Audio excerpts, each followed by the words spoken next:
Mia Winters had been preparing for this moment for months. Not because she was excited about the upcoming exercise, but because she knew exactly what kind of dismissive attitudes awaited her at the Joint Communications Center at Forward Operating Base Archer in eastern Afghanistan. At 27, she'd learned that military communication spaces came with unspoken hierarchies about who was taken seriously and who was merely tolerated. Before we jump back in, tell us where you're tuning in from. And if this story touches you, make sure you're subscribed, because tomorrow, I've saved something extra special for you. The desert air hung heavy with dust as she walked across the base, her well-worn clipboard clutched tightly against her olive drab uniform. Her standard issue boots kicked up small clouds with each step, adding to the perpetual haze that enveloped everything at FOB Archer. Around her, combat units prepared for the day's operations, their tactical gear and weapons creating a stark contrast to her simple supply clerk's uniform and the radio clipped to her belt. She took a steady breath and straightened her shoulders as she approached the communications center. Inside that reinforced bunker, a team of specialized communications operators would be running a critical readiness exercise, and for the first time, she'd managed to secure permission to observe. Not participate, just observe from the back of the room, a concession granted only after weeks of persistent requests that had gradually worn down her commanding officer's resistance. What they didn't know was that this radio on her hip had once been her constant companion during long nights when the base slept, and she'd taught herself every protocol, frequency range, and signal pattern used across 3 continents of military operations. Her small supply office, tucked away in an overlooked corner of the base, had become her private laboratory for mastering communication skills that were far beyond her official training. The communication center smelled of electronic equipment and stale coffee. Behind the main console sat Major Richard Donovan, a career signals officer who'd been coordinating battlefield communications for over 15 years. His eyes immediately found her through the security glass as she approached, and she watched his expression shift from professional concentration to barely concealed irritation. "Morning," she said, standing at attention just inside the doorway. "Supply Clerk Winters. I have authorization to observe today's exercise." She extended the permission form with steady hands. Major Donovan's fingers drummed on the console as he scanned the document. "Supply Clerk, you sure about this, Specialist? We're running high-level comm scenarios today. Tactical information. Flow, not inventory management." His tone carried the dismissive patience of someone explaining something to a child. "Most folks in your position prefer sticking to their assigned duties. Less intimidating. I'm aware of the exercise." "Parameters, sir," she replied, her voice level. "Under Lieutenant Colonel Harrison." He consulted his tablet, his frown deepening. "Well, I'll be damned. You are on the observer list." He looked up at her again, taking in her supply corps patches, her standard issue uniform, her complete lack of communications or intelligence insignia. "Specialist, I have to ask, you ever worked complex signal interception before? Because that's what this exercise is focused on. We get intelligence officers, forward observers, combat communications specialists in here. It's not really—" The question hung in the air between them. Major Donovan's head tilted slightly. "Just want to make sure you know what you're getting. Into military communications protocol isn't like calling in supply orders." She nodded toward the tablet. "The authorization indicates observer status only, sir. I understand I won't be participating." "Well, yes, technically." He gestured toward a chair in the back corner. "Then I suppose you can observe from there. Just try not to distract my team." She signed the visitor log with quick, confident strokes and took the observer badge he reluctantly handed her. As she walked toward the designated chair, she could hear voices carrying across the humming equipment. The communication center was already occupied by 6 operators, their specialized equipment arranged across multiple workstations, like a small command center. Encrypted radio systems worth millions of dollars, signal analysis computers, and frequency monitoring equipment organized with military precision. The closest operator was a man in his early 30s with a tight, military haircut and the kind of tactical watch that screamed experienced operator. A small collection of challenge coins from elite units lined the edge of his workstation. He was explaining something to his teammate, gesturing toward a waveform display on one of his monitors. "Told you, Martinez, signal discrimination is everything in contested spaces," he said. "Frequency overlap, encryption patterns, transmission, intervals. You have to account for all of it, or you're just chasing ghosts on the spectrum." His partner, a younger specialist whose brand new headset, suggested she was still learning the systems, nodded eagerly.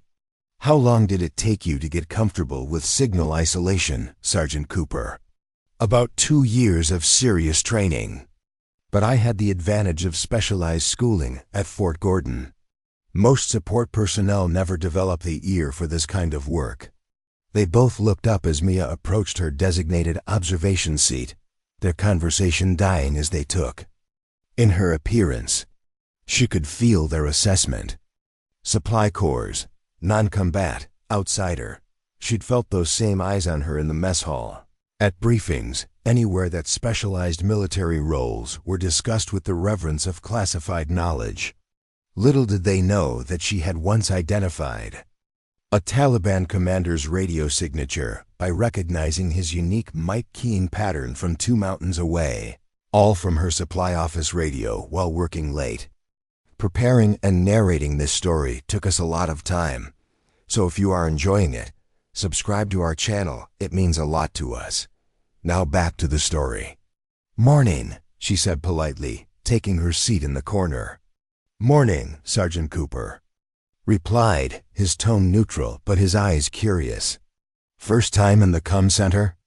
"First time during an official exercise," she responded carefully, arranging her notebook and pen on her lap. Martinez leaned over to whisper something to Cooper, but her voice carried farther than she intended. "Brooks says she's here to get out of inventory duty. Probably has no idea what we actually do." Cooper's response was quieter, but Mia caught fragments. Give her credit for curiosity. At least she's not pretending to understand encryption protocols. She focused on her notebook, jotting down the exercise parameters displayed on the main screen while trying to ignore the commentary. Despite her attempt to remain unobtrusive, she couldn't help but notice the sophisticated signal analysis equipment that was significantly more advanced than anything she'd been able to access on her own. Cooper's voice carried a different tone. Now professional focus mixed with intensity. "We've got a new signal pattern emerging in Sector 4. Unknown origin, non-standard encryption."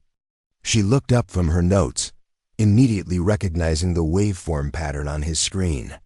The distinctive pulse sequence was familiar to her.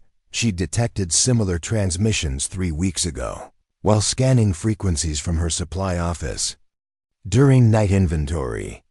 Before she could process this realization, a new voice cut across the room. "Well, well, well. Looks like we've got ourselves a tourist from the warehouse squad." The speaker was a tall lieutenant in his mid-30s, clearly the unofficial leader of whatever specialized communications team had claimed to the far side of the center. His uniform bore patches from various classified operations. His workstation was covered in technical manuals, and his voice carried the confidence of someone who'd never been challenged in this particular domain. "Let's not stop your education, sweetheart," he continued, loud enough for everyone to hear. "But you might want to stick to counting MREs for your skill evaluation. This section is for actual signal intelligence."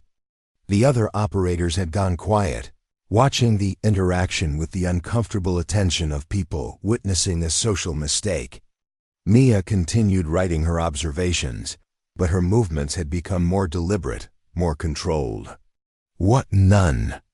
of them could see was the pattern recognition kicking in, the same focused analysis, the same methodical assessment that had once made her capable of identifying every radio operator in the eastern provinces by their transmission patterns. Alone. "Something wrong with your hearing, specialist?" the lieutenant pressed. "I'm trying to help you out here. Save you some embarrassment." She looked up from her notebook, meeting his eyes directly. "I appreciate your concern, Lieutenant, but I'm here with proper authorization. Your funeral. Just try not to waste too much of our time while you figure out you're in over your head." Cooper shifted uncomfortably. "Come on, Lieutenant Ellis, she's just observing." Ellis laughed. "Oh, I don't mind observers. Been a while since we had." Fresh entertainment in the comm center. The exercise that had started with simple anticipation was now charged with tension. Every eye in the communications center was on her, waiting to see whether she would defend herself, pack up and leave, or try to prove herself and fail spectacularly. Mia returned to her notes, her face betraying nothing while her mind rapidly processed the signal pattern still displayed on Cooper's screen. Whatever happened next, she was committed to seeing it through. The communications exercise intensified around her as the operators began working through a series of increasingly complex scenarios. Signal intercepts from simulated enemy forces appeared across the monitoring equipment, presenting the kind of battlefield communications challenges that could mean life or death during actual combat operations. Around her, the whispered conversations had stopped entirely as the team focused on their tasks. Even the background hum of equipment seemed to fade as she concentrated on the patterns emerging across the various displays. What they didn't know was that these signal patterns were nothing compared to the complex transmission bursts she'd once deciphered during a midnight shift, identifying a pattern that had led to the interception of a weapons shipment headed for an insurgent stronghold. The silence stretched across the communications center like a held breath. Major Donovan had been overseeing the exercise for nearly 40 minutes, making evaluations of each operator's performance, while the simulated battlefield communications grew increasingly complex. Lieutenant Ellis had positioned himself at the primary signals analysis station, clearly eager to demonstrate his expertise. "This is textbook insurgent comms protocol," he called out, his voice carrying false confidence. "Standard encrypted burst transmission. Nothing special here." Through her trained ear, however, Mia detected something different in the pattern being displayed. The signal characteristics showed subtle variations that didn't match any known insurgent groups operating in the region. She'd encountered similar anomalies during her late-night scanning sessions, transmissions that didn't follow expected patterns, communications that seemed deliberately designed to mimic known protocols while hiding something else entirely. She controlled her breathing, finding the steady rhythm that helped her maintain focus during long hours of signal analysis.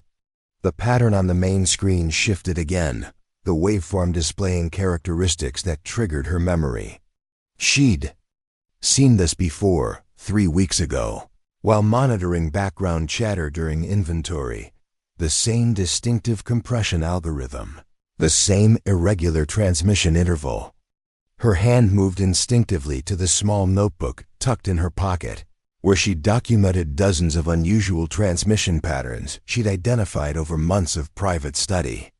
But she stopped herself, knowing that revealing her unauthorized communications monitoring would raise too many questions.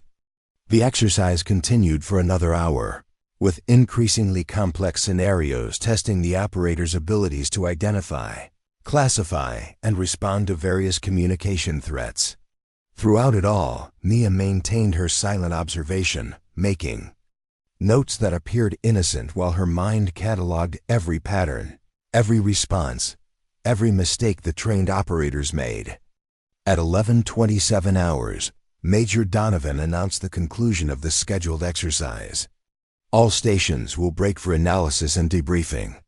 Results will be compiled and distributed through secure channels by 1600 hours. As the operators began to power down their equipment and prepare for debriefing.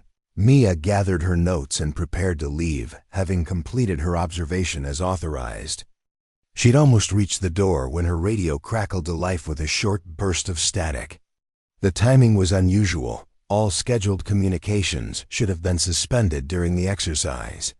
More concerning was the pattern of the static itself, 3 short bursts followed by a longer tone, then 2 more short bursts.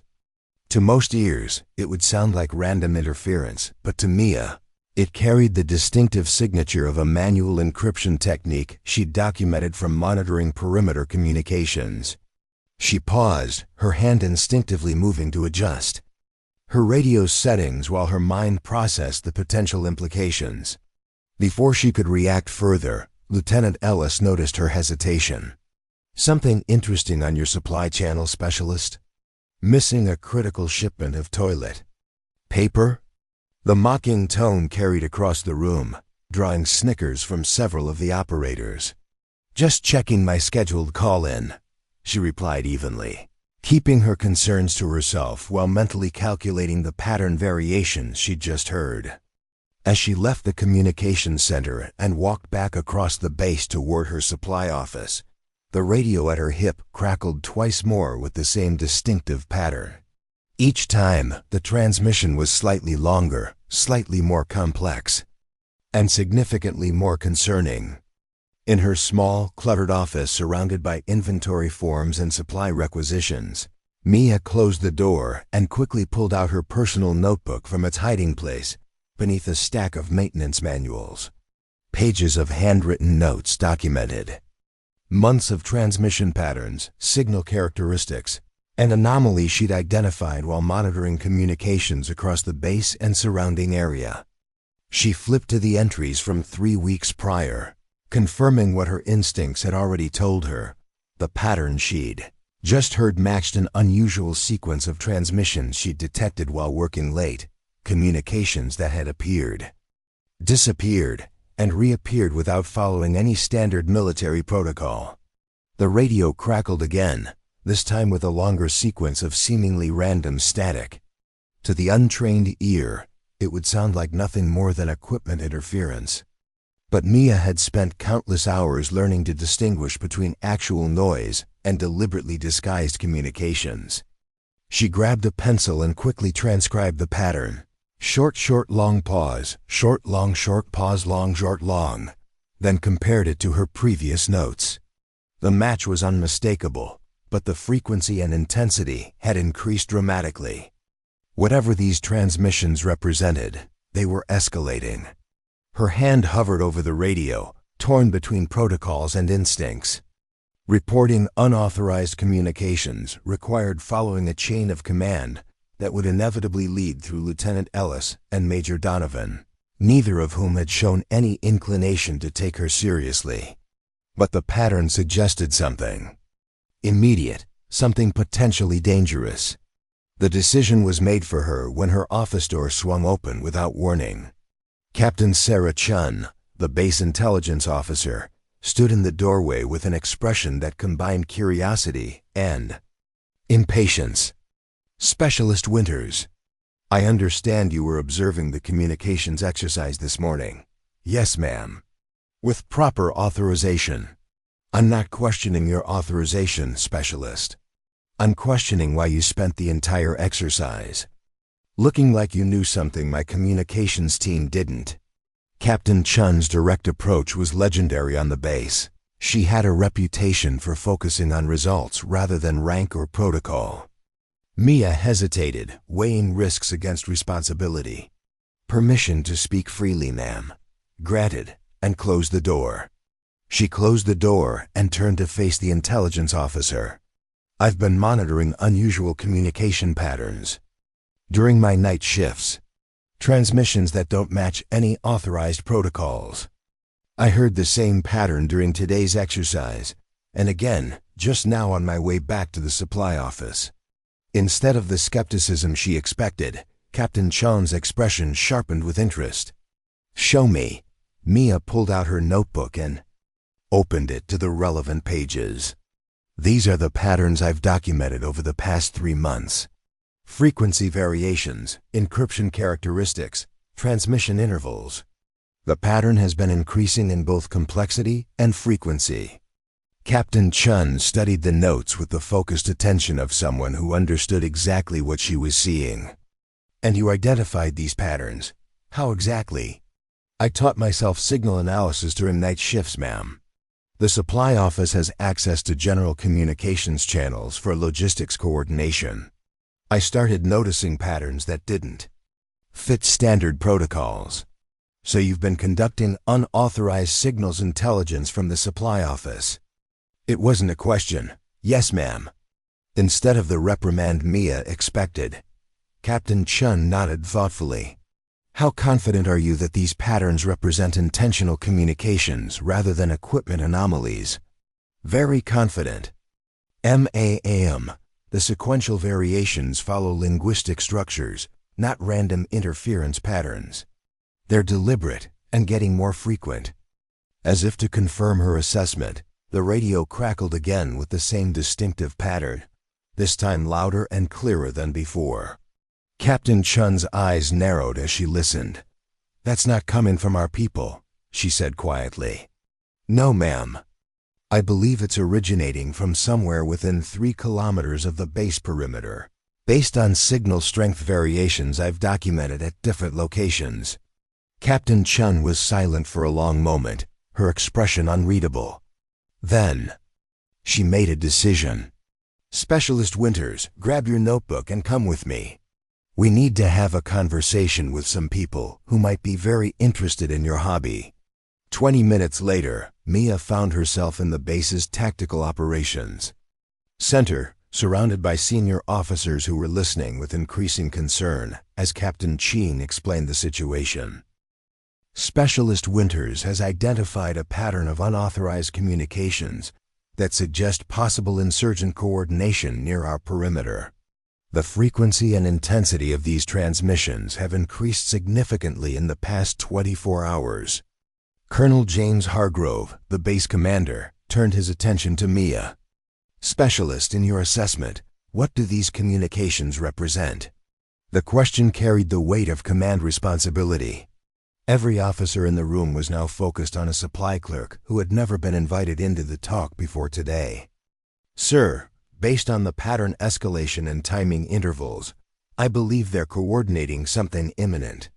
The transmission structure suggests multiple participants acknowledging command instructions. In other words, an attack preparation, Colonel Hargrove stated flatly. That would be my assessment, sir. Yes. The room erupted in controlled urgency. Orders for increased perimeter security, requests for drone reconnaissance, preparations for potential defensive measures. In the midst of this activity, Major Donovan and Lieutenant Ellis were summoned to the TOC to assess the communications threat. Their expressions when they saw Mia standing beside Captain Chun and Colonel Hargrove cycled rapidly from confusion to disbelief to concern. Major Donovan, Lieutenant Ellis, Colonel Hargrove's voice cut through the room. Specialist Winters has identified potentially hostile communications that your team missed during this morning's exercise. I want your assessment immediately. Lieutenant Ellis recovered first. Sir, with all due respect, if this is based on a supply clerk's interpretation of radio static, Lieutenant, Captain Chun interrupted, review the documented patterns. Before you complete that sentence. She handed over Mia's notebook, open to the pages of meticulously documented transmission patterns, frequency analyses, and signal characteristics. Major Donovan studied the notes with growing concern while Lieutenant Ellis's expression shifted from dismissal to reluctant recognition. These are surprisingly thorough, Major Donovan admitted. The pattern analysis shows characteristics consistent with insurgent communication techniques we've documented in other regions. And you didn't detect these transmissions during your exercise this morning? Colonel Hargrove asked pointedly. No, sir. Our focus was on the simulated scenarios in the exercise parameters. While a supply clerk with no formal communications training not only detected them, but documented a 3-month pattern of escalation. The colonel's tone made it clear this was not a compliment to the communications team. Before the situation could become more uncomfortable, Mia's radio crackled again with the same pattern, this time followed by several new sequences that made her blood run cold. "Sir," she said urgently, "that last transmission contained coordinates. They're targeting the ammunition supply point on the eastern perimeter. Based on the transmission pattern, attack is imminent, likely within the hour." Colonel Hargrove didn't hesitate. "Sound general quarters. All personnel to defensive positions. Captain Chun, get confirmation on those coordinates. Major Donovan, I want all communications monitored for further transmissions." As the talk erupted into action, Mia found herself suddenly at the center of the base's defensive preparations. The radio in her hand, once just a tool for coordinating supply deliveries, had become the primary means of tracking an imminent threat. "Specialist Winters," Colonel Hargrove's voice cut through the controlled chaos, "I need you to continue monitoring these transmissions. Identify any changes in pattern, any new coordinates, any indication of timing." "Yes, sir." For the next 47 minutes, Mia sat at a communication station in the TOC, her supply clerk uniform looking out of place among the tactical operators and intelligence specialists, who now treated her with cautious respect. Her radio remained tuned to the frequency where she detected the suspicious transmissions, while additional monitoring equipment was hastily configured to record and analyze anything she identified. At 13:23 hours, the pattern changed dramatically, shorter bursts, faster intervals, distinctive command structures that she recognized from previous monitoring. "They're initiating," she said, her voice cutting through the tense atmosphere of the talk. "Eastern perimeter, near the ammunition supply point. Multiple elements acknowledging go command." Colonel Hargrove didn't question her assessment. "All units, prepare for imminent attack on the eastern perimeter. Defensive protocol Alpha 7 in effect." What followed was precisely what Mia had predicted: a coordinated insurgent attack on the eastern perimeter, focusing on the ammunition supply point. But instead of finding a vulnerable target, the attackers encountered a fully prepared defensive posture that had been established based entirely on her interpretation of radio transmissions that everyone else had dismissed as static. The attack was repelled with minimal damage and no casualties among base personnel. 3 insurgents were captured, and subsequent intelligence confirmed what Mia had deduced from radio patterns alone. A significant attack had been planned to coincide with a period when the base would normally have been at reduced alert status. As the all-clear was sounded and the base returned to normal operations, Mia found herself standing in Colonel Hargrove's office alongside Captain Chun, Major Donovan, and several other senior officers. The atmosphere was significantly different from the dismissive environment she'd encountered in the communications center that morning. "Specialist Winters," Colonel Hargrove began, "your actions today prevented what could have been a devastating attack on this base. I want to understand exactly how a supply clerk developed signals, intelligence capabilities that apparently exceed those of our trained communications personnel." The question hung in the air, direct and unavoidable. Mia stood at attention, her supply clerk uniform now bearing the distinction of someone who had just saved countless lives. "Sir, I've always had an interest in communications. During night shifts in the supply office, I started monitoring radio transmissions to pass the time. I taught myself pattern recognition, signal analysis, encryption characteristics, mostly from technical manuals I found in the base library." "Self-taught," Major Donovan said, the disbelief evident in his voice. "Yes, sir. The supply office is quiet at night. I had time to practice." Colonel Hargrove studied her with the measured assessment of someone reevaluating everything he thought he knew about a subordinate. "Major Donovan, it seems we've been misallocating talent on this base. Effective immediately. Specialist Winters will be reassigned to the Communications Intelligence Section under Captain Chin's command. Sir, Mia's surprise was genuine. Such reassignments were rare, especially across such different specialties. Unless you prefer to continue inventory management, Specialist. The Colonel's question carried a hint of humor. No, sir. I would welcome the reassignment. Good. Captain Chun will handle the administrative details. I expect you to apply the same initiative to your new role that you've demonstrated in your extracurricular activities. Yes, sir. Thank you, sir. As she left the Colonel's office alongside Captain Chen, Mia caught sight of Lieutenant Ellis waiting in the hallway. His earlier arrogance had been replaced by something resembling respect. Specialist Winters, he said, stepping forward. I owe you an apology for how I spoke to you this morning. She looked at him with a neutral expression. You only apologize because I was right about the transmissions. Would you have offered that apology if I'd been wrong? The question was direct and uncomfortable. Lieutenant Ellis hesitated, clearly recognizing the truth in her observation. Probably not, he admitted. Then maybe consider adjusting your assumptions before you see the results. Captain Chun suppressed a smile as they continued down the hallway toward what would become Mia's new assignment, a position that would utilize the skills she'd developed in solitude and silence, skills that had just saved an entire base from a surprise attack. You know, Captain Chun said quietly, the intelligence community needs people who see patterns others miss. People who teach themselves skills because they're driven by curiosity rather than orders. Thank you, ma'am. I just did what seemed necessary. No, Specialist Winters. What you did was extraordinary. And I suspect it's just the beginning of what you're capable of. The news about Mia's role in preventing the attack spread through FOB Archer with astonishing speed. By the following morning, the supply clerk who had identified an imminent threat using nothing but her radio and self-taught skills had become something of a legend among the enlisted personnel. The story grew with each telling, how she'd stood up to arrogant communications officers, how she'd decoded enemy transmissions that trained specialists had missed, how her quiet vigilance from the supply office had saved countless lives.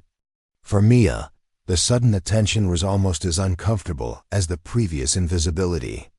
She'd spent 2 years at FOB Archer being essentially unnoticed, her requisition forms and inventory reports meriting less consideration than the coffee maker in the officer's mess.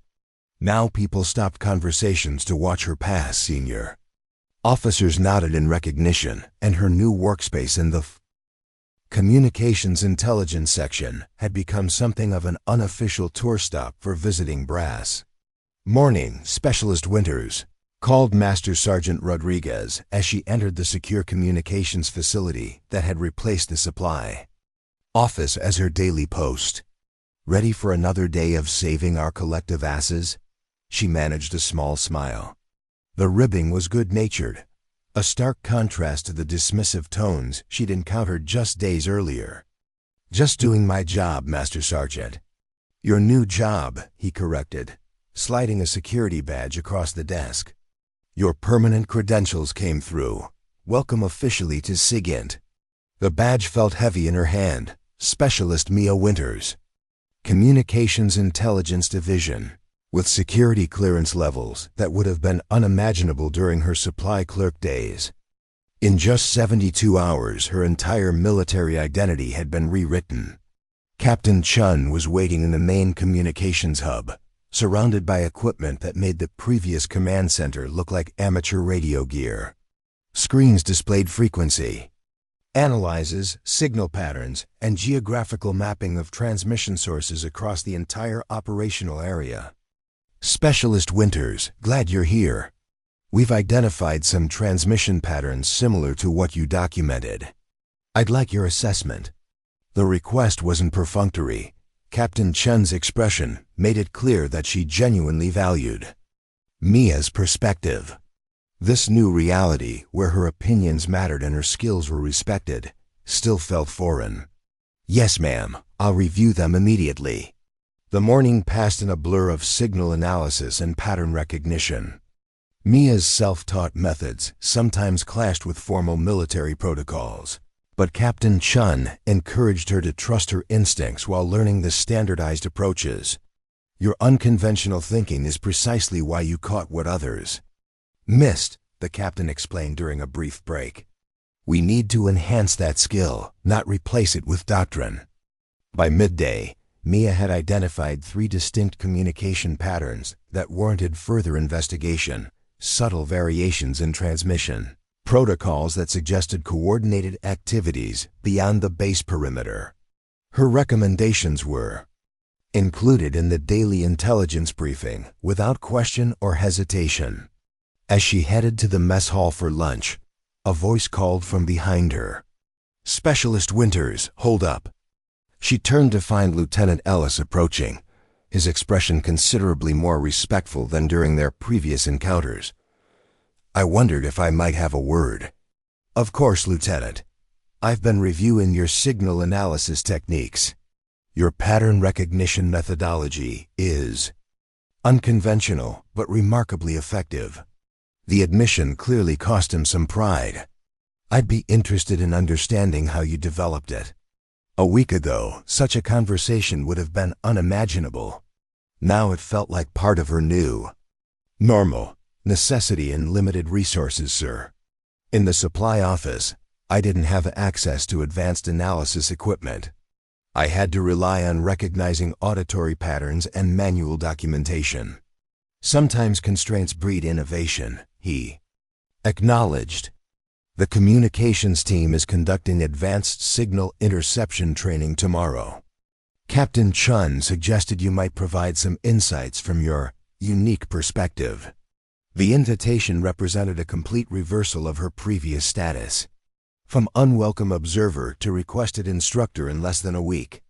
"I'd be happy to contribute, sir." As Lieutenant Ellis walked away, Mia caught sight of Colonel Hargrove observing their interaction from across the compound. His slight nod of approval suggested the lieutenant's outreach hadn't been entirely voluntary. That afternoon, she received a visit from Major General Raymond Walsh, the regional commander whose responsibility covered 12 forward operating bases including FOB Archer. His arrival had generated the kind of heightened security and polished appearances that typically accompanied VIP visits. "Specialist Winters," he said, entering the communications center with minimal ceremony. "I've read 3 different reports about your actions earlier this week. Impressive work." "Thank you, sir. What's more impressive is how you developed these skills without formal training. Captain Chun tells me you essentially created your own signals intelligence methodology while working as a supply clerk." "I had access to technical manuals and plenty of quiet nights, sir." The general's laugh was genuine. "Resourcefulness.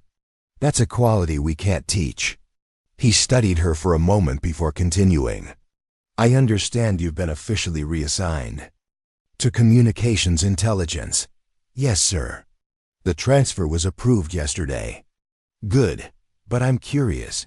If you had this aptitude and interest in communications, why did you end up in supply in the first place?" The question touched on aspects of her military career that Mia rarely discussed. Her silence lasted just long enough to be noticeable. "My original OS request was for communications, sir. During basic training, my aptitude tests indicated potential for signals work. But my final assignment came through as supply and logistics." What she didn't add was how that reassignment had crushed her initial military ambitions. How she'd gone from excited recruit with dreams of specialized communications work to anonymous supply clerk, tracking inventory and processing requisition forms. How she'd gradually built her own training program during night shifts when no one was watching. General Walsh seemed to read between the lines. "Administrative oversight or deliberate reassignment?" "I was never given a specific reason, sir." "Well, it seems the oversight has been corrected, albeit through unusual circumstances." He glanced around at the sophisticated communications equipment. "How are you finding the transition from supply to intelligence?" Challenging but fulfilling, sir. Captain Chun has been an excellent mentor. Good, because I have a proposition for you. The general's tone shifted to something more official. We're establishing a specialized communications intelligence unit focused on identifying insurgent coordination patterns across the region. Based on your demonstrated capabilities, I'd like you to join the development team. The offer was so unexpected that Mia momentarily lost her professional composure. Sir, the unit will be based at regional headquarters, working directly with our counterintelligence division. Advanced equipment, specialized training, increased security clearance. It's a significant step up from base-level communications monitoring. It was the kind of opportunity that rarely came to junior enlisted personnel, particularly those who had spent most of their service managing inventory sheets. I'm honored by the consideration, sir. This isn't charity, Specialist Winters. You demonstrated exceptional capability that we need. Sometimes talent emerges from unexpected places. He handed her a folder with official orders. Review these and provide your decision by 0800 tomorrow. Captain Chun has been briefed and supports the reassignment if you choose to accept. After the general departed, Mia sat alone at her workstation, the folder containing orders that would completely transform her military career resting unopened beside her radio. The equipment she'd once used to monitor transmissions from her supply office now seemed almost primitive compared to the sophisticated systems surrounding her in the intelligence center. Captain Chun found her there an hour later, still contemplating the unexpected trajectory her life had taken.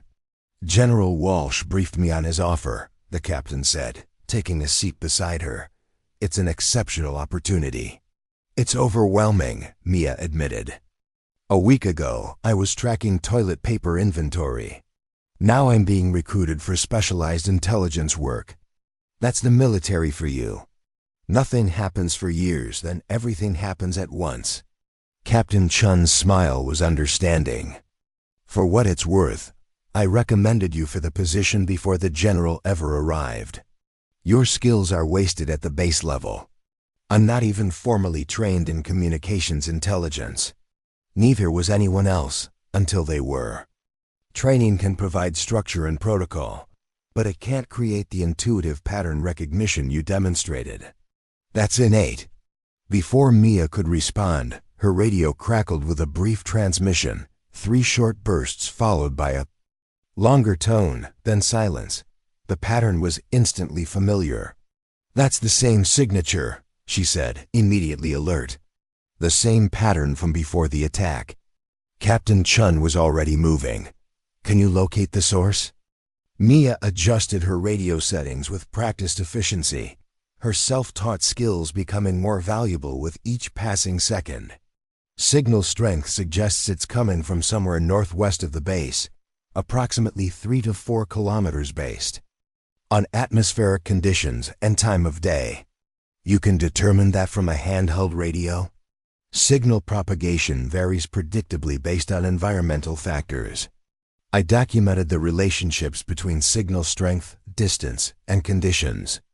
During my night shifts, she was already pulling out her notebook, flipping to pages of handwritten observations that now seemed prophetic rather than obsessive. Within minutes, the Communications Intelligence Center had mobilized to track and analyze the transmission.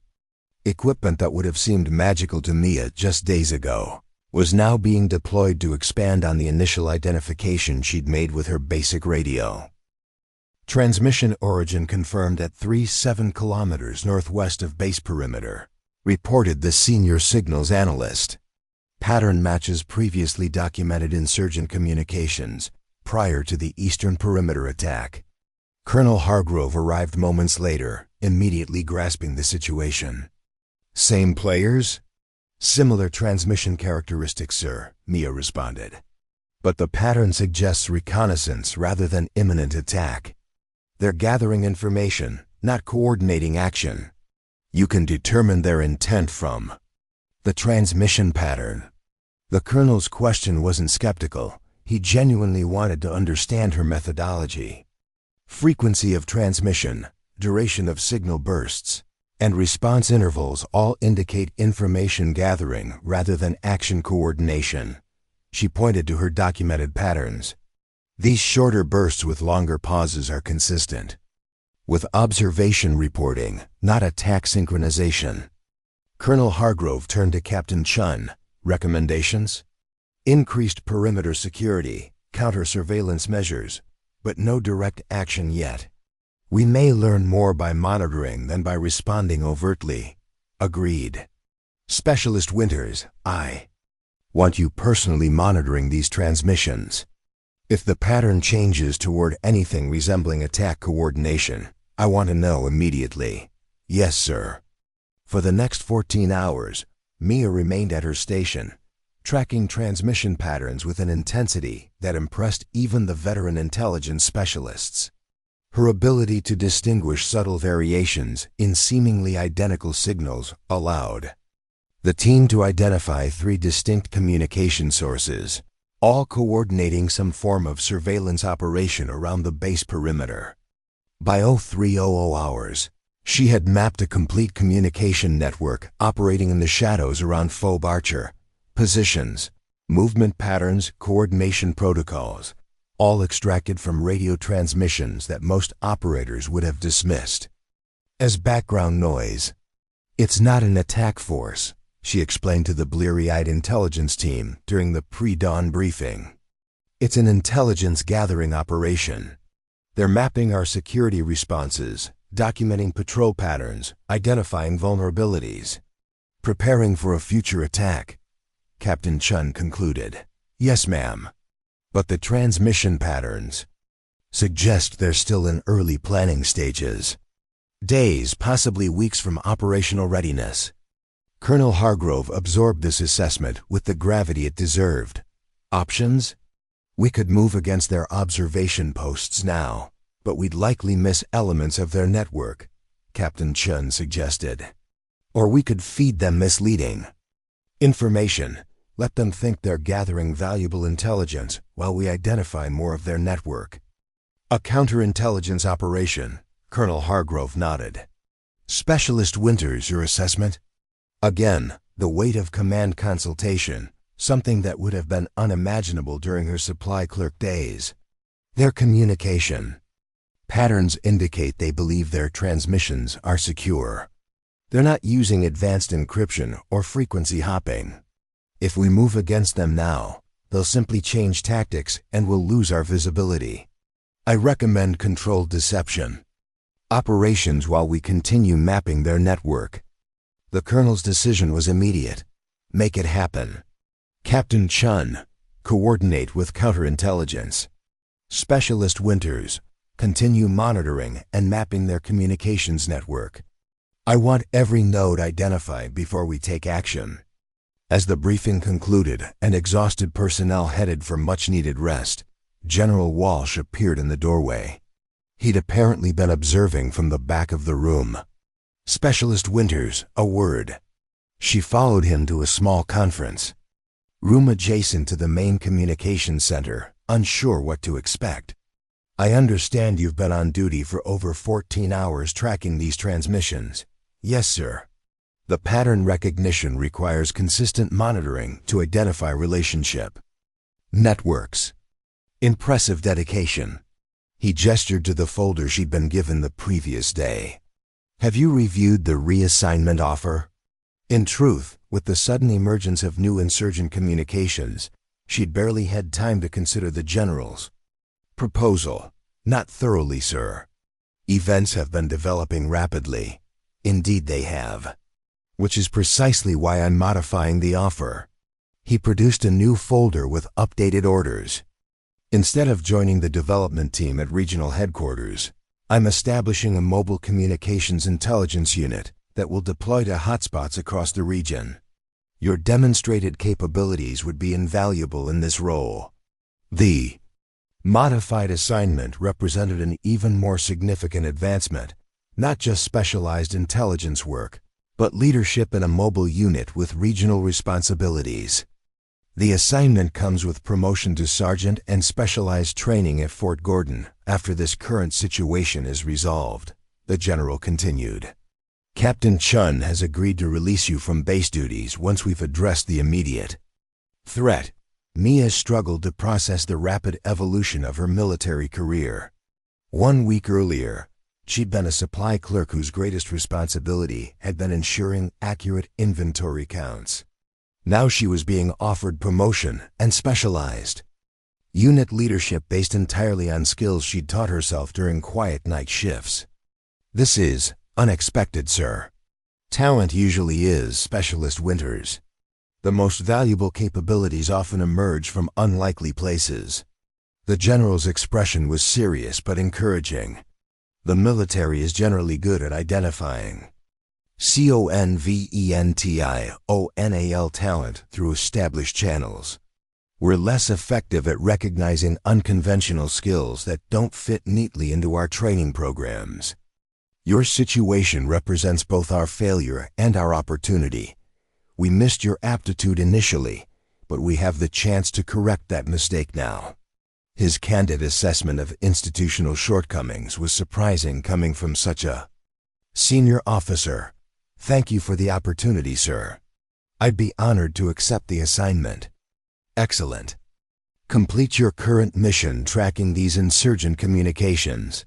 Then report to regional headquarters for processing and initial briefing. He stood to leave, then paused. One more thing, Specialist, soon to be Sergeant Winters. Your journey from supply clerk to intelligence specialist in a matter of days is already generating considerable interest up the chain of command. Don't be surprised if your path continues to accelerate. After the general departed, Mia returned to the communications center with a sense of purpose that transcended the fatigue of extended duty hours. The radio transmissions that had once been her solitary obsession had become the foundation for an entirely new career trajectory. Captain Chun met her at the monitoring station. Based on your expression, I'm guessing you accepted the general's offer. Yes, ma'am. Once we resolve the current situation.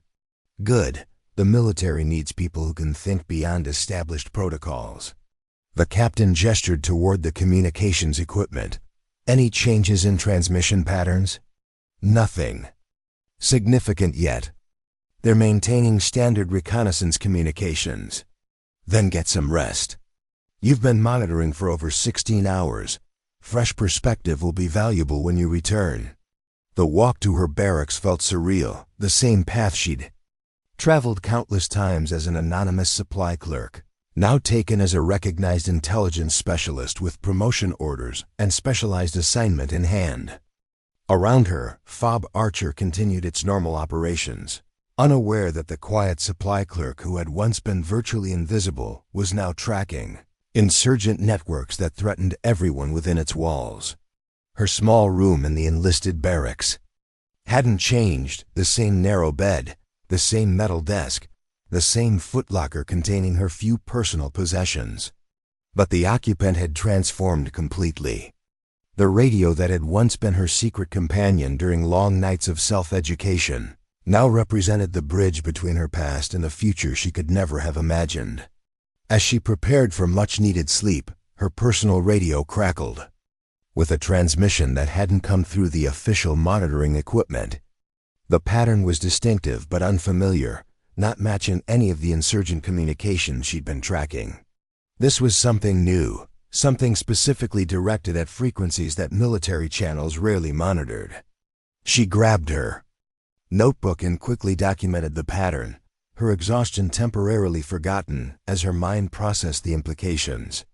This wasn't insurgent reconnaissance communication. This was something more sophisticated, more deliberate, and potentially more dangerous. Sleep would have to wait. She needed to get back to the communications center immediately. The quiet dedication that had defined her journey from supply clerk to intelligence specialist was about to face its greatest test, a communication pattern that suggested threats far beyond what anyone at FOB Archer had anticipated. Mia burst into the communications intelligence center with an urgency that immediately caught the attention of the night shift operators. Her usual composed demeanor had given way to focused intensity, notebook in hand and personal radio still, crackling with the unfamiliar pattern she detected from her barracks. "I need access to the full spectrum analyzer," she announced, moving directly to the advanced monitoring station typically reserved for senior intelligence personnel. Staff Sergeant Wilson, the night shift supervisor, raised an eyebrow. "That equipment requires Level 3 clearance specialist." "I have provisional clearance through Captain Chun," she responded, already powering up the system. "We have a new transmission pattern that isn't being captured by our standard monitoring protocols." She connected her personal radio to the analysis equipment, adjusting settings with the confidence of someone who had studied the technical manuals extensively, even without formal training. The sophisticated system began processing the signal, breaking down frequency components, transmission intervals, and encryption characteristics far beyond what her makeshift monitoring setup had been capable of detecting. "There," she pointed to the waveform display. "That pattern isn't in any of our known insurgent communication protocols. It's using frequency ranges just outside our standard monitoring parameters." Sergeant Wilson leaned closer, his initial skepticism giving way to professional curiosity. "You picked this up on your personal radio?" "I modified the receiver to monitor a wider frequency range during my off hours," she explained, not mentioning that those modifications would have technically violated several regulations when she was still a supply clerk. The analysis system completed its initial processing, displaying results that caused even the experienced night shift personnel to exchange concerned glances. "This isn't local insurgent communication," Sergeant Wilson said quietly. "The encryption algorithms are too sophisticated. This is something else entirely." Mia was already comparing the pattern to her documented observations. "The transmission intervals suggest coordination between multiple points, but the signal characteristics indicate external origin. This isn't coming from the local area, it's being relayed from somewhere else." "I'm contacting Captain Chun," Wilson decided, reaching for the secure line. "This goes beyond our standard protocols." Within 30 minutes, the Communications Intelligence Center had transformed from quiet night shift monitoring to full operational status. Captain Chun arrived looking like she'd been awakened from deep sleep, but was fully alert, followed shortly by Colonel Hargrove and, somewhat surprisingly, General Walsh, who had apparently remained at FOB Archer rather than returning to regional headquarters. "Show me exactly what you found," Captain Chun instructed, taking position beside Mia at the analysis station. Mia walked them through her discovery, how she'd detected the signal on frequencies just outside standard monitoring parameters, how the transmission patterns indicated sophisticated coordination, how the encryption characteristics suggested capabilities beyond local insurgent groups. "The algorithm structure is consistent with state-sponsored communication protocols," she explained, displaying comparative analyses she'd run against known signal patterns. "This isn't local insurgents planning an attack. This is coordinated external support for those insurgents." Colonel Hargrove's expression darkened. "You're suggesting foreign military involvement?" "The evidence points in that direction, sir. The encryption methods are too advanced for independent operators, and the transmission patterns show characteristics consistent with professional military communication protocols." General Walsh studied the analysis displays with the grave assessment of someone who understood the strategic implications. If foreign military assets are coordinating with local insurgents, this goes well beyond base security. This is a regional stability issue, and potentially explains the increased sophistication we've observed in recent attacks across the region, Captain Chun added. "Local insurgents typically lack the training and equipment for the coordinated operations we've encountered lately. Can you trace these transmissions to their source?" Colonel Hargrove asked, addressing Mia directly despite the room full of higher-ranking communications specialists. "Not precisely with our current equipment," she admitted. But I can identify directional vectors based on signal strength variations and atmospheric effects. With triangulation from multiple monitoring points, we could narrow down the origin significantly. Do it, General Walsh ordered. Captain Chun, coordinate with regional headquarters to establish additional monitoring stations. Colonel Hargrove, I need secure communications with Central Command immediately. This information changes our operational understanding of the entire regional situation. As the senior officers moved to implement these directives, Mia remained at the analysis station, continuing to process and document the mysterious transmissions.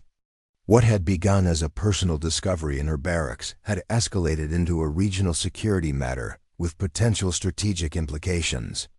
Specialist Winters, General Walsh called from across the room. A moment. She approached the general, suddenly conscious of her rumpled uniform and exhausted appearance after more than 20 hours without sleep. Sir, your detection of these transmissions may have identified a threat that extends far beyond FOB Archer. I'm accelerating your reassignment and promotion effective immediately.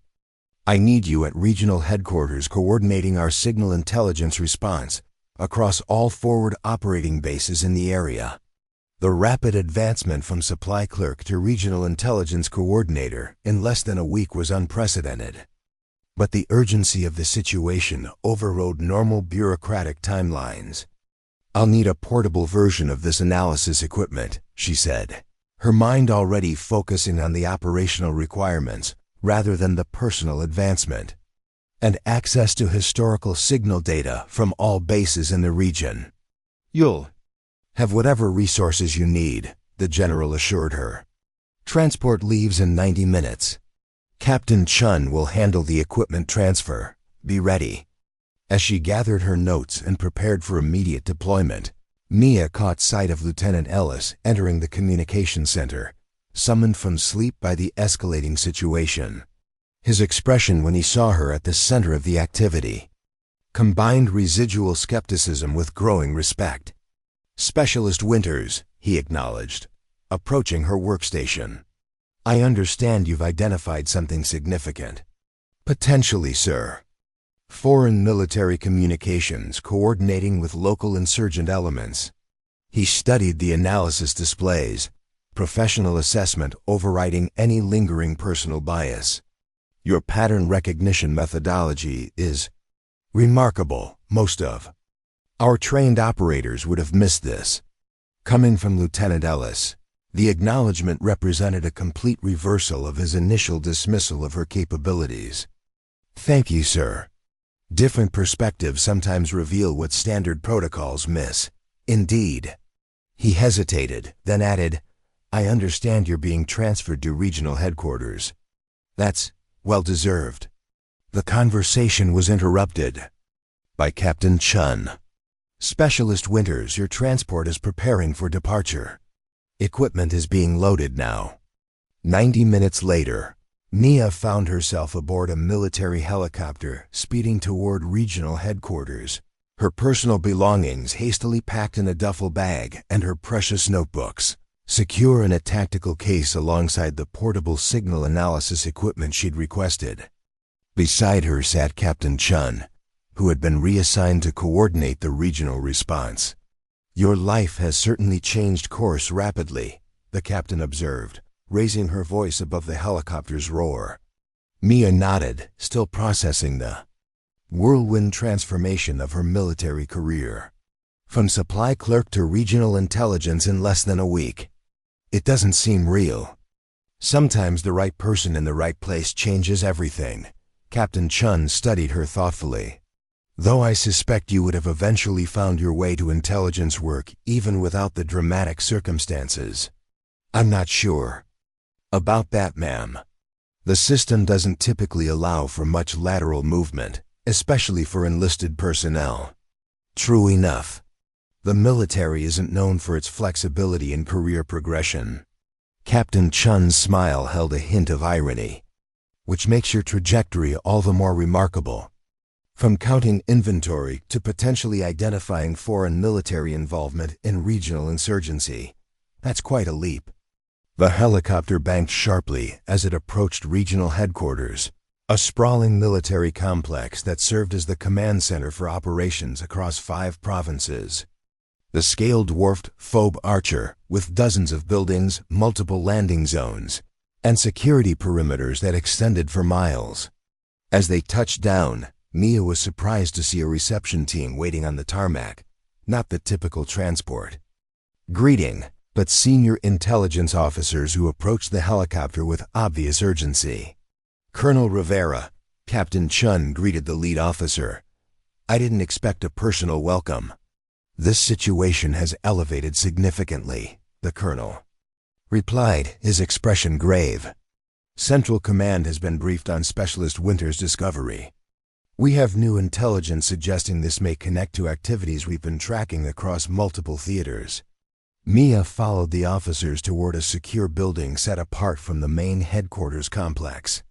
Unlike the utilitarian structures of FOB Archer, this facility featured advanced security systems, reinforced construction, and the unmistakable characteristics of a specialized intelligence operation.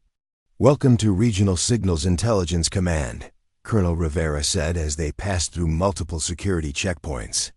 What you discovered at FOB Archer may be part of a much larger pattern we've been trying to piece together for months.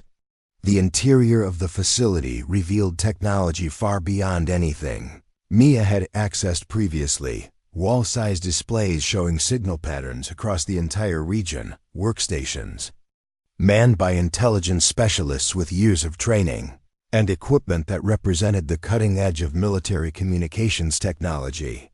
Your workstation is being prepared, Colonel Rivera explained, leading them to a central operations area. In the meantime, I need you to brief the senior intelligence team on exactly what you discovered and how you identified it. Mia found herself standing before a room of intelligence officers whose combined experience represented decades of specialized training. Where once she might have felt intimidated by such an audience, the events of the past week had transformed her perspective. These were colleagues now, not distant authority figures. At approximately 2,200 hours, I detected unusual transmission patterns on frequencies just outside standard monitoring parameters. She began, her voice steady despite her fatigue. The signal characteristics indicated sophisticated encryption, consistent with professional military protocols rather than insurgent communications. For the next 40 minutes, she detailed her discovery, explaining her methodology for identifying and analyzing the transmissions, demonstrating the pattern recognition techniques she'd developed during her nights in the supply office, and presenting her assessment of the potential foreign military connection. As she concluded, the room remained silent for several seconds, not the skeptical silence she'd encountered at FOB Archer, but the thoughtful quiet of professionals absorbing significant new information. Colonel Rivera broke the silence. Specialist Winters, your background indicates no formal training in signals intelligence or communication analysis. How did you develop these skills? The question was asked without judgment, simply professional curiosity. Self-education, sir.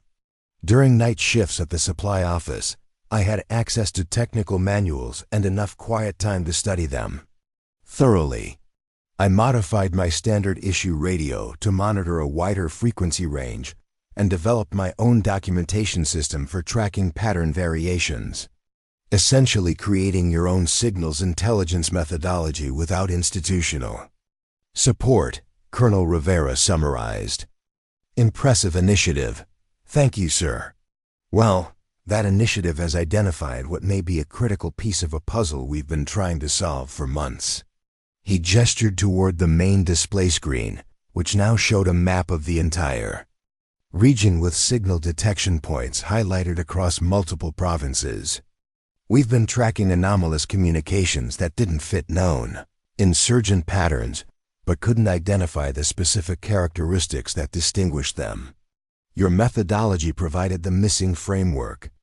The display shifted to show transmission patterns similar to what Mia had detected at FOB Archer, but originating from multiple locations across the region. Based on your discovery, we've adjusted our monitoring parameters and identified 17 similar transmission sources within the past 6 hours, Colonel Rivera continued. The pattern suggests a coordinated network with external support, exactly as you assessed. The implications were significant, not just isolated insurgent activities, but a coordinated campaign with sophisticated external backing. What had begun as Mia's personal detection of unusual radio transmissions had escalated into a regional security matter with potential strategic implications. General Walsh indicated that my reassignment would involve coordinating signal intelligence response across all forward operating bases, Mia said, focusing on the operational requirements rather than the magnitude of the situation. That's correct. Effective immediately. You'll be designated as Regional Signals Intelligence Coordinator with authority to implement your monitoring methodology across all bases in the area of operations. Colonel Rivera handed her official orders that formalized the unprecedented advancement. Your promotion to sergeant has been expedited and approved. The paperwork will catch up eventually. Within hours, Mia found herself directing a regional signals intelligence operation from a specialized command center that would have seemed like science fiction during her days as a supply clerk. Teams at forward operating bases across 5 provinces were implementing her monitoring protocols, adjusting equipment to detect the specific transmission patterns she'd identified, and reporting findings through a coordination system established specifically for this operation. Contact from FOB Martinez, reported one of the communication specialists. They've detected transmission patterns matching your parameters from a location, APPROXIMATEL, 12 kilometers southeast of their position. Have them triangulate with additional monitoring points, Mia directed, marking the location on the regional map. We need precise coordinates before taking any action. Similar reports flowed in throughout the day, gradually revealing a network of communication points that formed a distinct pattern across the region. What had initially appeared to be random insurgent activities now showed clear coordination, with communication nodes positioned strategically near key infrastructure and military installations. By 1800 hours, the map displayed 23 confirmed transmission sources, all using the sophisticated encryption patterns Mia had identified. The network extended far beyond what local insurgents could have established independently, strongly supporting her assessment of external military support. The pattern is clear, she explained during the evening briefing with senior command staff. These aren't independent operators. This is a coordinated network with standardized equipment and protocols. The transmission characteristics show professional military discipline, not insurgent improvisation. General Sutton, the regional commander, studied the display with the grave assessment of someone recognizing a significant threat. Your analysis suggests not just external support, but potential direct involvement by foreign military assets. Yes, sir. The encryption protocols and transmission disciplines are consistent with professional military standards. Local insurgents typically lack both the training and equipment to maintain this level of communication security. The implications extended beyond regional security to potential international incidents. If foreign military forces were directly supporting insurgent activities, the diplomatic ramifications could be significant. We need absolute confirmation before taking this up the chain, General Sutton decided. Sergeant Winters, I want you to personally oversee a direct interception operation. Select a transmission source where we can deploy a specialized team to capture both equipment and operators. The assignment represented both extraordinary responsibility and a vote of confidence in her capabilities. Yes, sir. I recommend targeting the transmission source near FOB Collins. The terrain provides optimal approach vectors, and we've confirmed Regular transmission intervals that will allow for precise timing. General Sutton nodded approval. Make it happen. You'll have whatever resources you require. 24 hours later, Mia found herself aboard a Black Hawk helicopter approaching a remote valley near FOB Collins, accompanied by a specialized intelligence capture team. Below them, the rugged landscape provided both cover for insurgent activities and challenges for military operations. Target location is 2 kilometers ahead, the team leader, Captain Rodriguez, informed her. Satellite imagery confirms a small compound with unusual antenna configurations not typical of local structures. Mia adjusted her specialized monitoring equipment, verifying active transmissions from the target location. Signal is active and matching our identified pattern. They're transmitting currently. Perfect timing, Captain Rodriguez noted. We'll insert at the secondary LZ and approach on foot. Your job is to confirm the equipment matches your technical assessment. My team handles the rest. The operation proceeded with practiced efficiency, the helicopter touching down at a concealed landing zone, the team moving silently through the terrain, and Mia following with her monitoring equipment to provide real-time signal analysis.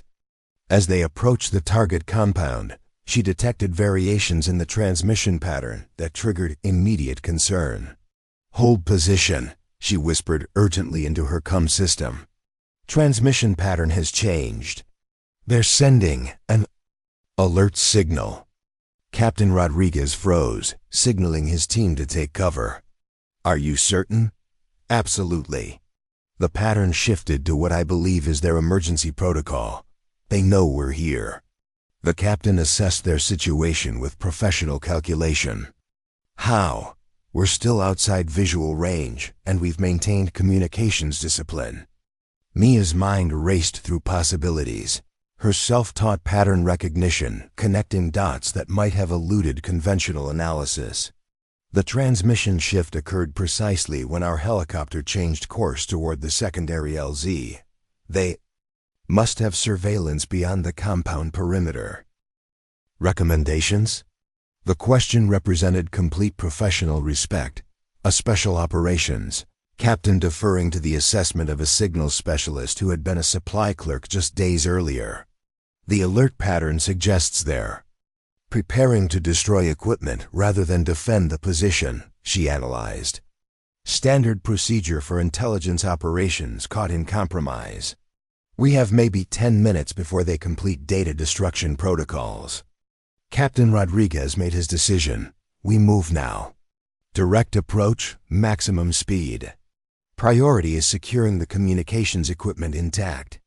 What followed was a textbook special operations raid, with the team moving with practiced precision, despite abandoning their careful infiltration plan.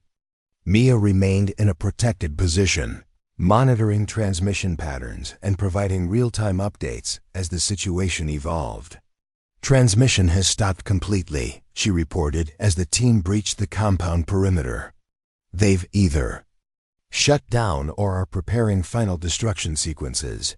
The operation concluded successfully, though not as originally planned. The team secured the compound and captured the communications equipment before complete destruction, though the operators had fled before the team's arrival. You were right, Captain Rodriguez told her as they examined the sophisticated communications. Setup. This isn't insurgent equipment. These are military-grade encryption systems with satellite uplink capabilities, far beyond anything local fighters could acquire or operate. Mia was already connecting her analysis equipment to the captured systems, extracting data that would provide conclusive evidence of external military involvement. The encryption protocols match exactly what I detected at FOB Archer, she confirmed. And the transmission logs show communication with at least 15 other nodes in the network we've been mapping. The evidence was undeniable, foreign military support for regional insurgency, coordinated through a sophisticated communications network that had remained undetected until a supply clerk with a modified radio had identified transmission patterns that trained specialists had missed. As they prepared to extract with the captured equipment, Captain Rodriguez studied her with professional curiosity. The team briefing said you were recently reassigned from supply corps. Is that accurate? Yes, Captain. Until last week, I was managing inventory at FOB Archer. And now you're directing regional signals, intelligence operations, and accompanying special operations teams on high-priority missions. He shook his head in amazement. That's quite a career trajectory. It's been an unexpected transition, she acknowledged, securing the captured data for transport. Well, based on what I've seen today, it's where you belong. Your signal analysis saved this operation from potential failure. That's not supply clerk work. That's elite intelligence capability. The Black Hawk returned them to regional headquarters, where the captured equipment and extracted data would provide definitive evidence for briefings that would eventually reach the highest levels of military command. What had begun as Mia's late-night monitoring of unusual radio transmissions had evolved into intelligence that would reshape regional military strategy. General Walsh was waiting as they disembarked, his expression reflecting both satisfaction with the successful operation and recognition of its wider implications. Sergeant Winters, well done. The preliminary reports indicate you provided critical intelligence that ensured mission success. Thank you, sir. The team performed exceptionally under challenging circumstances. Your modesty is admirable, but unnecessary. Captain Rodriguez made it clear that your signal analysis prevented a potential compromise. The general gestured toward the headquarters building. The regional commander is preparing to brief Central Command on our findings. Your presence is requested. As they walked toward the briefing, General Walsh added, by the way, your official promotion ceremony is scheduled for tomorrow morning. From specialist to sergeant in less than 2 weeks, that might be some kind of record. The observation highlighted the extraordinary trajectory her career had taken, from anonymous supply clerk to recognized signals intelligence expert in a matter of days, culminating in evidence that would reshape understanding of regional security dynamics. This isn't where I expected to find myself when I was counting inventory at FOB Archer, sir. No, I expect not. The general's expression was thoughtful. But it raises an interesting question about talent recognition in our military system. How many other specialists with exceptional capabilities are currently misaligned with their actual skills? How many supply clerks should be in intelligence? How many cooks should be in operations planning? How many administrative staff should be in strategic development? The question was philosophical rather than practical, but it highlighted the unconventional path that had brought Mia from supply management to regional intelligence operations. Sometimes the most valuable skills develop outside formal channels. Sir, indeed they do, Sergeant Winters. Indeed they do. As they approached the briefing room, he added, and sometimes it takes a crisis to reveal capabilities that might otherwise remain hidden.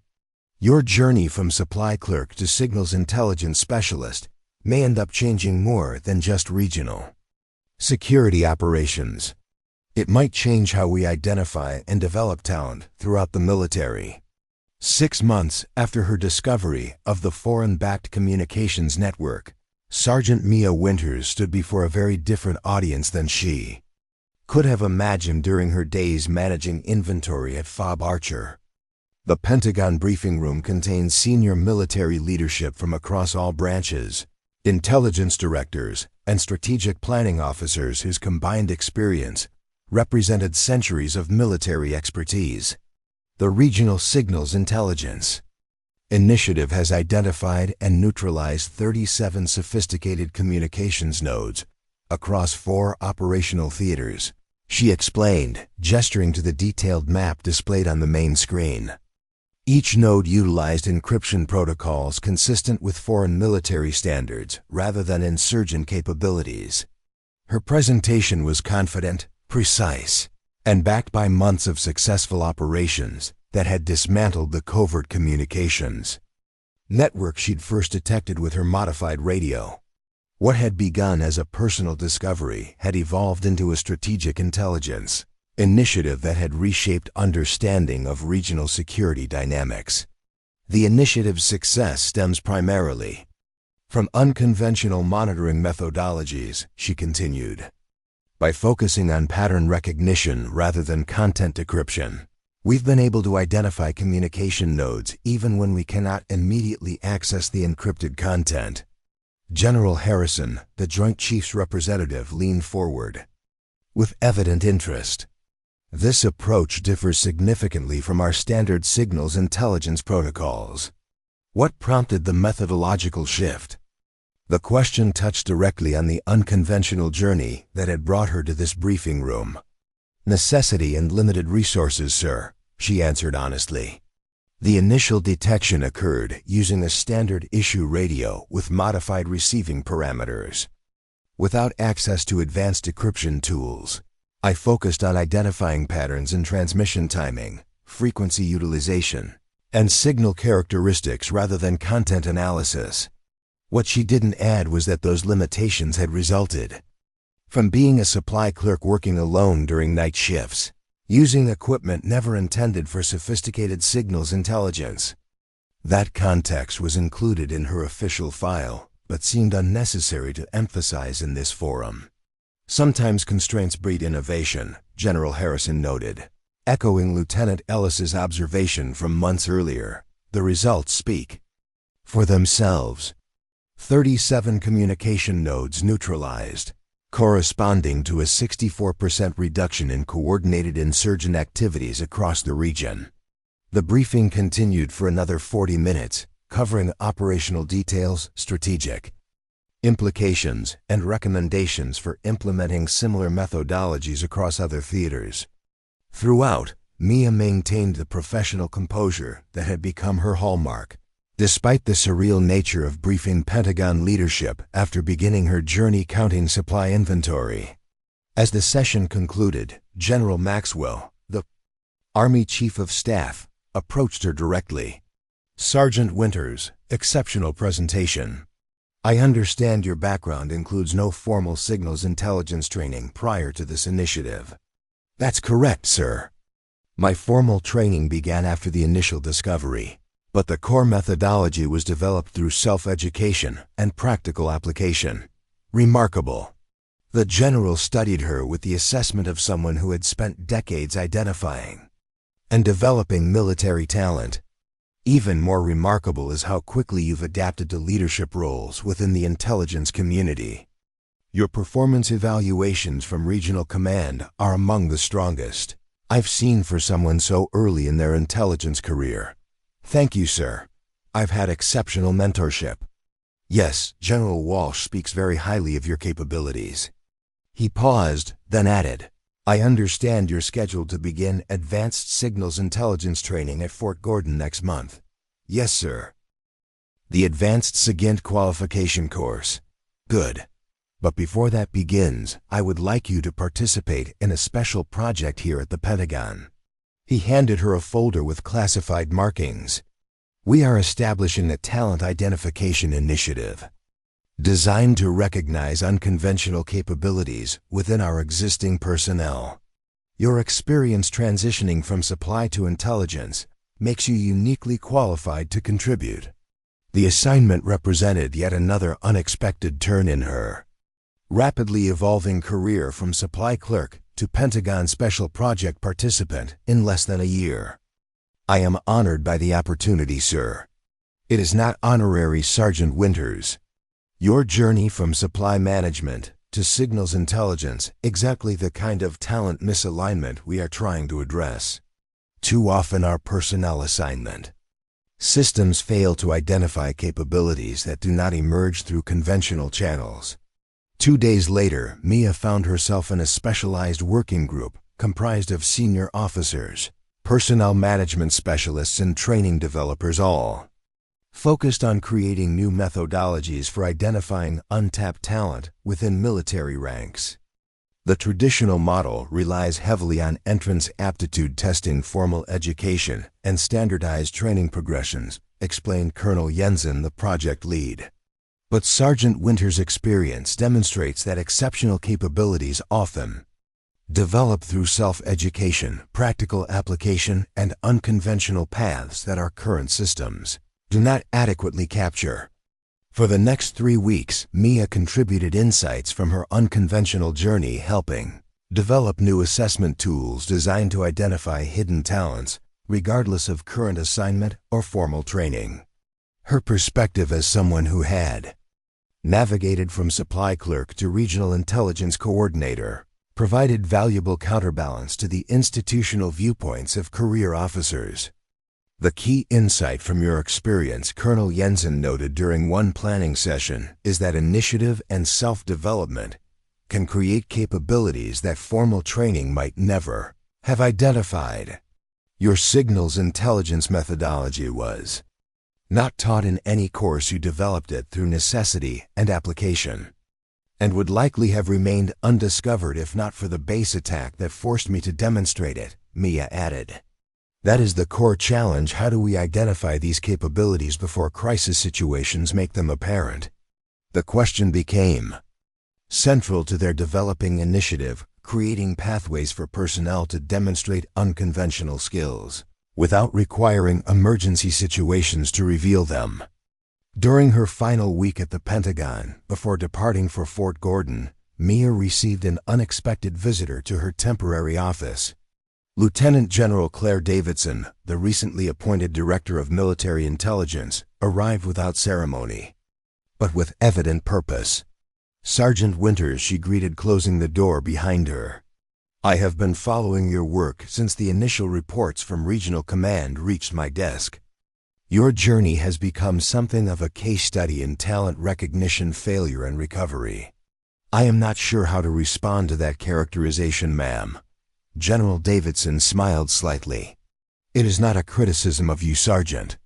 It is a criticism of systems that assign someone with your aptitudes to counting spare parts instead of analyzing signals intelligence. The failure was institutional, not personal. I have actually come to see value in that misalignment, ma'am, Mia reflected. If I had been initially assigned to communications, I would have been trained in standard methodologies and protocols. The unorthodox approach I developed might never have emerged within conventional training structures. An interesting perspective. The general considered this thoughtfully. Sometimes being outside the system creates space for innovation that conformity might prevent. Exactly, ma'am. I had freedom to develop pattern recognition techniques that did not follow established doctrine precisely because I was not constrained by that doctrine, which brings me to the purpose of my visit. General Davidson placed a folder on the desk between them. I am establishing a new unit within military intelligence, the Unconventional Signals Analysis Division. Its mandate will be developing and implementing alternative methodologies for signals intelligence that complement rather than replace conventional approaches. The implications were immediately clear to Mia. You want me involved with this division. I want you to lead it, Sergeant Winters, after you complete your formal training at Fort Gordon. The proposal was extraordinary leadership of a specialized division for someone who had been managing supply inventory less than a year earlier. With respect, ma'am, there are far more experienced signals intelligence officers available. Experienced in conventional methodologies, yes. But this division requires someone who thinks differently, who develops approaches that traditional training would not produce. The general's expression was resolute. Your journey from supply clerk to regional intelligence coordinator demonstrates exactly the unconventional thinking this division requires. The assignment would come with promotion to staff sergeant, initially with further advancement as the division develops, she continued. You would report directly to my office with authority to recruit personnel who demonstrate similar aptitudes for unconventional analysis. The opportunity represented everything Mia could have hoped for: recognition of her capabilities, meaningful work utilizing her unique perspective, and the chance to create pathways for others whose talents might otherwise remain hidden within conventional assignments. I would be honored to accept, ma'am. Good. Complete your training at Fort Gordon, then report to Fort Beaver to begin establishing the division. You will have considerable latitude in developing methodologies and selecting personnel. General Davidson. Rose to leave then added, your journey represents both our failure and our opportunity. We failed to initially recognize your capabilities, but now have the opportunity to ensure that failure is not repeated with others. 3 months later, newly promoted Staff Sergeant Mia Winters arrived at Fort Beaver to begin establishing the Unconventional Signals Analysis Division. Her temporary office was modest but functional with the essential equipment she had requested. Already installed and waiting. Her first official act was reviewing personnel files, not traditional signals intelligence specialists, but individuals across various military occupations who had demonstrated unconventional problem-solving abilities, self-directed learning and aptitudes that might translate to innovative analysis approaches. Among the files was a familiar name, Specialist Thomas Martinez from FOB Archer, the communications operator, who had once whispered to Sergeant Cooper about the supply clerk observing their exercise. His subsequent performance evaluations showed strong technical skills but noted tendency to explore unconventional signal characteristics beyond established protocols, exactly the quality Mia's division was designed to develop rather than discourage. Her second official act was establishing direct communication with Supply Corps' leadership across all branches, creating pathways for identifying personnel like herself whose true capabilities might be hidden behind inventory management assignments. The first recruitment briefing is scheduled for next week, reported Lieutenant Colonel Rivera, who had been assigned as her executive officer, despite being significantly senior in rank, a testament to the priority placed on the new division. We have identified 17 potential candidates across various occupational specialties who demonstrate aptitudes similar to what you exhibited at FOB Archer. Have any of them developed specific methodologies already? Mia asked, reviewing the preliminary personnel files. 3 have documented unconventional approaches to signals analysis. The others show potential, but have not had opportunities to apply it. He hesitated, then added, 1 is particularly interesting, a food service specialist who modified standard communication equipment to identify supply delivery schedules through transmission patterns. Essentially, your approach applied to logistics rather than intelligence. That is exactly the kind of unconventional application we are looking for, Mia noted, marking the file for priority consideration. Traditional signals intelligence focuses almost exclusively on content extraction. We need people who see patterns beyond content. As the division took shape over subsequent weeks, Mia implemented training approaches that deliberately departed from conventional military instruction. Rather than teaching established protocols, her program focused on developing individual analytical frameworks, encouraging personnel to identify patterns based on their unique perspectives and experiences. Traditional signals intelligence asks, what does this transmission contain? She explained during the division's inaugural training session. Our approach asks, what does this transmission reveal through its mere existence? Pattern recognition often tells us more than content analysis, particularly when dealing with sophisticated encryption. The unconventional methodology that had begun in a supply office during quiet night shifts gradually evolved into a formalized analytical framework documented in training materials that would eventually be implemented across multiple intelligence divisions. 6 months into the division's operation, General Davidson visited for a progress assessment. She observed training sessions, reviewed operational results, and met with personnel recruited from various occupational specialties. You've built something remarkable here, Staff Sergeant, she noted during their debriefing. In just 6 months, your division has identified communications networks that conventional signals intelligence missed entirely. Thank you, ma'am. The credit belongs to the team. They've embraced unconventional thinking and developed approaches that complement traditional methodologies. And that's precisely why this initiative matters. The general reviewed the operational statistics displayed on Mia's office screen. By creating space for unconventional approaches, you've expanded our capabilities beyond what standard training produces. The following week brought an unexpected visitor, Lieutenant Ellis from FOB Archer. Now Captain Ellis, whose initial dismissal of the supply clerk observing his communications exercise had given way to genuine respect for her capabilities. Staff Sergeant Winters, he greeted, the formality not quite concealing his amazement at her transformed status.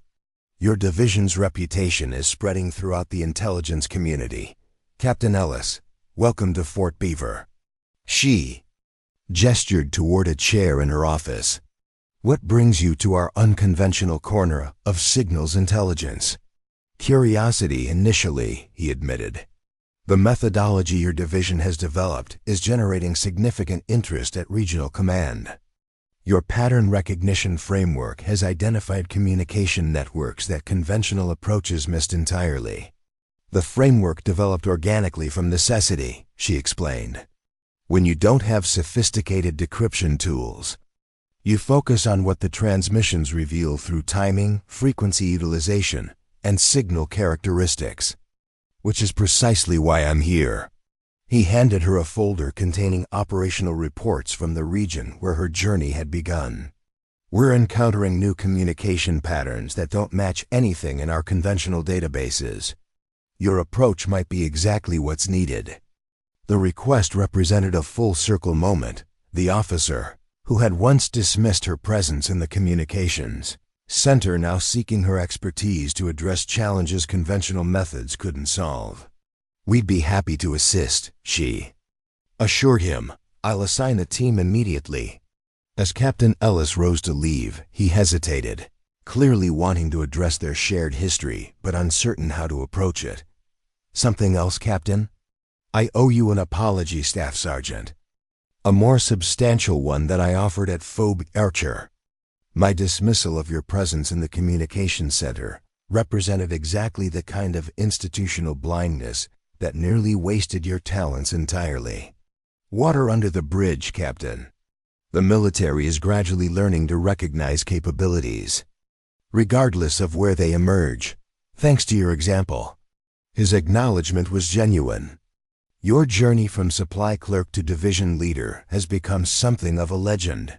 The specialist who saved a base with her radio and went on to transform signals intelligence methodology. After Captain Ellis departed, Mia found herself reflecting on the extraordinary path that had brought her from inventory management to leading a specialized intelligence division. The radio that had once been her companion during quiet night shifts now sat on a shelf in her office, a reminder of where her journey had begun and how unconventional routes often led to unexpected destinations. Later that afternoon, she visited the division's training center, where new recruits from various occupational specialties were learning the unconventional analysis framework she had developed. Among them was Private First Class Jacobs, recently transferred from food service duties after demonstrating unusual aptitude for pattern recognition in supply delivery communications. How are you finding the transition from food service to signals intelligence, Private? She asked, observing his work at the analysis station. Challenging but exciting, Staff Sergeant, he replied. It's the first time my tendency to notice patterns has been treated as an asset rather than a distraction from my assigned duties. His response echoed her own experience. The transformation from hidden talent to recognized capability, from misaligned assignment to meaningful utilization of natural aptitudes. The military needs people who see patterns others miss, she told him, echoing Captain Chun's words from months earlier. Sometimes those people are found in unexpected places, supply offices, food service, administrative positions, rather than conventional recruiting channels. That evening, Mia received a call from General Davidson. Staff Sergeant, I've just come from a Joint Chiefs briefing where your division's methodology was the central topic. The pattern recognition framework you've developed is being implemented across all military intelligence branches. That's Unexpected, ma'am. The rapid adoption of approaches that had begun in the supply office struck her as almost surreal. Not unexpected, Staff Sergeant. Inevitable. Your journey demonstrated that exceptional capabilities often develop outside conventional channels. The military is finally learning to recognize and utilize talents, regardless of where they emerge. The following morning brought official notification of her promotion to Sergeant, First Class, another acceleration in a career that had defied conventional progression timelines. The accompanying orders expanded her division's authority and resources, establishing it as a permanent component of military intelligence rather than an experimental initiative.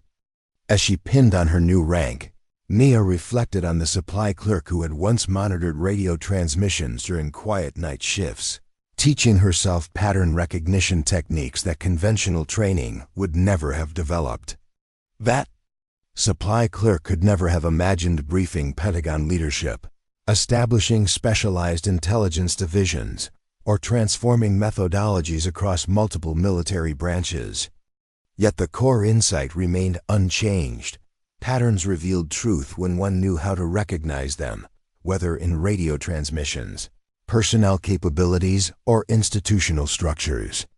The patterns that had identified foreign communications networks were the same patterns that had eventually revealed her own misaligned talents within the military system. Later that week, she returned to the newly expanded training center where 3 classes of recruits were now learning the unconventional analysis methods her division had pioneered. On the wall hung a simple plaque that someone had installed. Without her knowledge, talent emerges where passion meets opportunity. Look beyond conventional expectations to find extraordinary capabilities in unexpected places. The sentiment captured perfectly the journey that had brought her from supply inventory to signals intelligence innovation. As she observed the diverse group of trainees, former mechanics, administrative specialists, logistics coordinators, and yes, supply clerks, she recognized the potential for similar transformations, similar discoveries of hidden talents that conventional assignments might never reveal. Staff Sergeant, excuse me, Sergeant First Class Winters, called one of the instructors. The new training cycle begins next week. We're expecting 37 recruits from across all branches and occupational specialties. Any supply clerks among them? She asked with a smile. 4, actually. All identified through the talent recognition program you established. The program had been her first initiative after establishing the division, creating pathways for identifying personnel whose capabilities might be misaligned with their current assignments. What had begun as her personal journey had evolved into systematic reform that would ensure others with unconventional talents wouldn't remain hidden in supply offices, counting inventory while their true capabilities went unutilized. The future of military intelligence isn't just about better technology or more advanced systems. She addressed the assembled instructors. It's about recognizing that extraordinary capabilities often develop in ordinary assignments through self-education and practical application rather than formal training channels. That evening, as she completed the day's administrative requirements, Mia found an envelope on her desk marked with Pentagon insignia.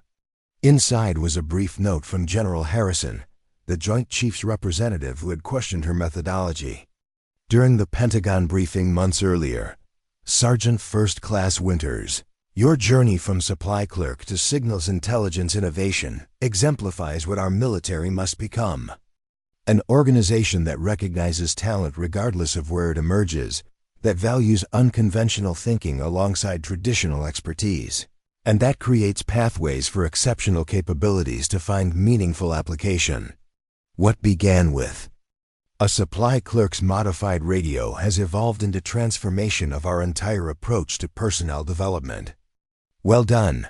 She placed the note beside the radio on her office shelf, twin symbols of where her journey had begun and where it had led.